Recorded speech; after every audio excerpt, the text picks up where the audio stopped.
ఎప్పుడైతే మనుషుడు భయభక్తులు కలిగి బ్రతుకుతూ ప్రభువా అని మనం పిలుస్తామో ఆయన అంటాడంట, నేనున్నాను అని మాట్లాడతాడంట. చెప్పకూడదాం గట్టిగా.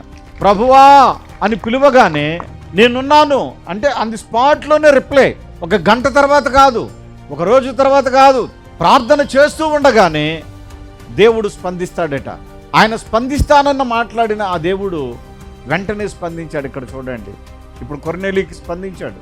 కొర్నేలీ, నీ ధర్మకార్యాలు, నీ ప్రార్థన జ్ఞాపకార్థంగా ఇదిగో పరలోకానికి చేరాయి. అవును ప్రియులారా, ఈ రోజులో మీరు కూడా గుర్తుపెట్టుకోండి, మీరు కొర్నేలి అంత భక్తిపరులు కాకపోవచ్చు, కానీ మీరు భక్తిపరులే.